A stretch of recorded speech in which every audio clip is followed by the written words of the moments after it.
عليكم ورحمة الله تعالى وبركاته وعن wanaagsan daawadayaal lahaantiinba kusoo dhawaada warkeena maalinlaha kaasoo kala socon doonta Murti Media warkana waxa idin la socodsiinaysaa anigoo Cabdi Maxamed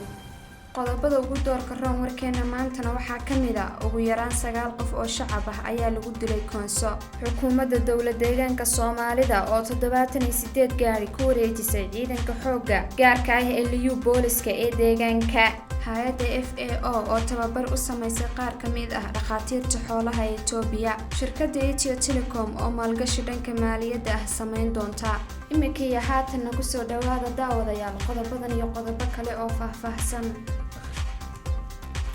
ugu yaraan 9 qof oo shacab ah ayaa lagu dilay Koonso gobolka Koonso ee dawladda deegaanka shucuubta koonfureed ayaa mar labaad la kulmay weerar ay kooxo hubeysan ku qaadeen shacabka gaas sidoo kalena waxay gubeen tuulooyin koox ah waxa sida u sheegay jariidada This Standard madaxa xisbiga PP ee degmada Sagan weerarkii u dambeeyay ayaa dhacay bishii December ee sanadii inaga tagtay inkastoo uu wada hadal u jiray u dhaxeeyay beelaha Koonso iyo Ale isbuucii u dambeeyay ee bisha haddana weerarkii ayaa halkiisii ka sii socda weerarkaas hore ayaa xabsiga loo dhigay saraakiil sarsare oo dawladda ka tirsan shaqaale dawladeed iyo beeraley loo aaneynaya hurinta colaadaas hase yeeshee sida uu sheegay Ababa Dabley hubeysan ayaa soo weeraray ilaa 4 qabale oo gobolka ka tirsan kuwaas oo kala ah Tura Buso Afuufo iyo Megarsa laga soo bilaabo 9 January arintaas oo galaafatay nolosha 9 qof iyo dhaawaca 3 kale Ababa ayaa intaa ku daray in qabaleeyadii weerarkii hore ka badbaaday dab la qabadsiiyay hadda madaxa hay'adda ICR Katia Sorin ayaa sheegtay in ay 3,000 oo qoys 18,000 oo qof ay ku barakaceen gulufka u dhaxeeya qabiilada Koonso iyo Ale waxay u muuqataa inaan isku dhaca waxa keenay iyo xalintiisa si dhab ah loogu istaagin sida ay sheegtay jariidada This Standard wasiirka xafiiska madaxtooyada dawladda deegaanka Soomaalida Mudane Xasan Maxamuud Xuseen ayaa ku wareejiyay furayaasha gaadiidkan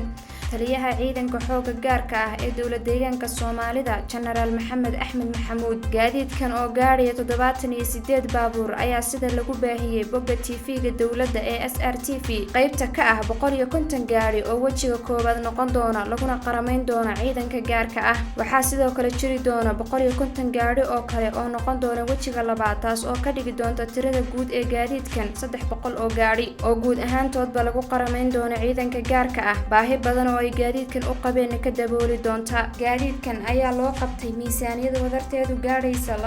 277 milyan oo bir waxaa xalay kulan ku yeeshay hotelka Capital ee magaalada Djibouti mas'uuliyiin ka socotay dawladda deegaanka Soomaalida iyo qaar kamid ah hantiilayaasha reer Djibouti ee ku nool wadanka Djibouti kulankaas oo ujeedadiisu ahayd sidii hantiilayaasha wadanka Djibouti u soo maalgashan lahaayeen deegaanka Soomaalida kulanka waxaa furay wasiirka maalgashiga iyo qurbo joogta dawladda deegaanka Soomaalida Mudane Cabdisalaan Yuusuf isagoo oo la wadaagay ganacsatada guud ahaan isbedelka ka socday Itoobiya deegaanka Soomaalida iyo fursadaha maalgashi ee ka jira ee ay ka faa'iideysan karaan kulanka waxaa ku weheliyay mas'uuliyiin ka tirsan xukuumadda dawladda deegaanka Soomaalida oo iyaguna hadallo muhiim ah ka soo jeediyay goobta wasiir ku-xigeenka warfaafinta dawladda deegaanka Soomaalida Mudane Jimcaale Axmed iyo wasiir ku-xigeenka maaliyadda dawladda deegaanka Soomaalida Mudane Xasan Bulbul hantiilayaasha reer Djibouti waxay dhankooda soo bandhigeen inay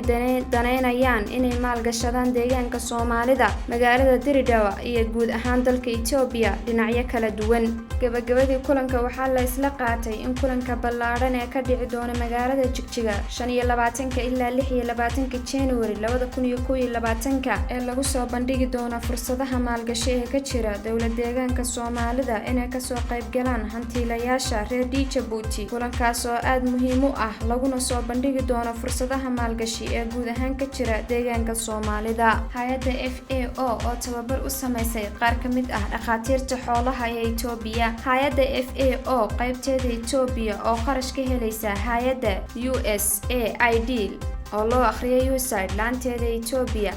ayaa tababar u qabatay qaar kamid ah dhaqaatiirta xoolaha kuwooda jiida hore kaga jira ilaalinta fayadhowrka xoolaha oo ka kala socday deegaamada dalka Itoobiya waa sida ay barteeda Twitter-ka ku sheegtay hay'adda FAO laanteeda Itoobiya tababarka ayay dhakhaatiirta xooluhu ku qaateen ama ku barteen culum la xidhiidha sida loola tacaalo xanuunada cusub iyo kuwa xuduudaha ka tallaababa, taas oo si toos ah ama habka itus oo itaabsi loo baray. shirkadda Ethio Telecom oo maalgashi dhanka maaliyadda ah samayn doonta. Golaha wasiirada dalka Itoobiya ayaa meel mariyay arrimaha aasaaska shirkadda Ethio Telecom oo lagu soo kordhiyay qaybta maaliyadda iyadoo wadaysa howlaheedii hore ee isgaarsiinta. Ila ka agdhow arrimahan ayaa jariidada Capital u sheegay in uu yahay yoolka dib u habeynta xeerka shirkadda dawladdu gacanta ku hayso in loo ogolaado qaybta maaliyadda ama lacagaha sida bangiyada oo kale. waxaase jira in ay dawladdu qayb ka mid ah shirkadda kana iibinayso laba shirkadood oo shisheeye ah. haddaba khabiirada arrimahan darsa ayaa ka walaacsan in ay arrimaha maaliyadda ay shirkaddu codsanayso ka mid noqon doonaan shirkadaha qaybta laga iibinayo iyo in kale. inkastoo ay sheegeen qaar ka mid ah khabiirada waaxdu in uusan go'aankani saameyn ku yeelanaynin heshiiskii lagu rabay in shirkadda Ethio Telecom qayb ka mid ah laga bixiyo gacanta dawladda lagana iibiyo shirkado shisheeye. shirkadda Ethio Telecom ayaa codsi u dirsatay bangiga dhexe kaasoo ay ku rabto inay nidaamka maaliyadda ee xawlaadaha lacagta ku soo biirto shirkaddu sifa ay shirkaddu uga hirgeliso mobile banking. madaxa bangiga ayaana siiyay ogolaanshiyaha shirkaddu in ay bilaabi karto arrimaha maaliyadda. shirkadda Ethio Telecom ayaa 40% laga iibinayaa laba shirkadood oo mid ka mid ah ay tahay MTN oo laga leeyahay dalka Koonfur Afrika.